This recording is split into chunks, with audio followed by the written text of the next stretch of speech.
Баршаңызға қайырлы күн достар. Бүгін сіздермен қазіргі таңда хит болып жатқан трайфл десертін дайындаймыз. Өзім заказға істейтін, клиенттерімнің сүйіп жейтін трайфл десертінің жасалу жолымен бөлісемін. Ең алдымен қамырымызды осылай майдалап, ұнтақтап аламыз. Достар, қамырдың рецепті алдыңғы видеода көрсетілген бойынша дайындайсыздар. Мен трайфлды осындай бір арнайы ыдыстарға жасадым. Сіздер үйлеріңізде қалаған кез келген ыдысқа жасасаңыздар болады. Ең алдымен қамырымызды ыдыстарымызға 2 қасықтан салып шығамыз. Сіздер өздеріңіздің ыдыстарыңызға қарай сала бересіздер. Мен осылай 2 қасықтан салып шықтым. Ендігі кезекте кремімізді құйып шығамыз. Бұл кремді де сол алдыңғы видеода көрсетілген рецепт бойынша дайындайсыздар.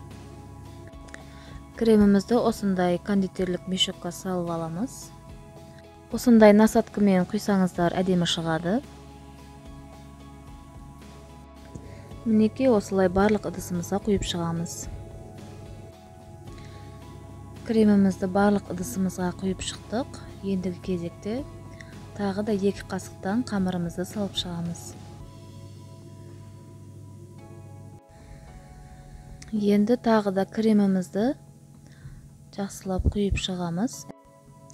Осындай насаткамен құйсаңыздар, десертіміздің шет айланасы осындай әдемі болып шығады.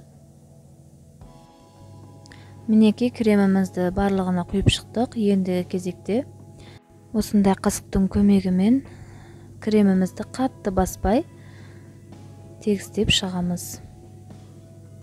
Енді десертімізге шоколадын құйып шығамыз. Ең алдымен шоколадымызды ертіп аламыз.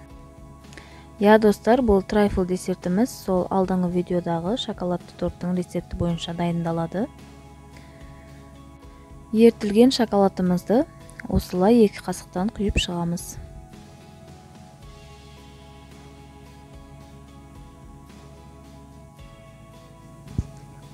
Мінекей шоколадымызды құйып алдық. Енді кезекте десертімізді сәндеп шығамыз. Мен осылай шоколад жемістермен сәндеп шықтым. Сіздер өздеріңіздің қалауларыңыз бойынша сәндесеңіздер болады.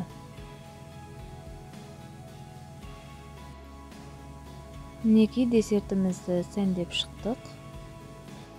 Десертімізді 3-4 сағатқа мұздатқышқа жібереміз. Мінекей достар, менің барлығына бірде ұнайтын десертім дайын. Сіздер де міндетті түрде жасап көріңіздер.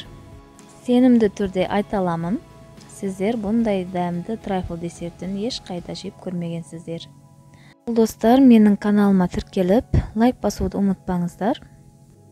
Келесі видеода кездескенше сау болыңыздар.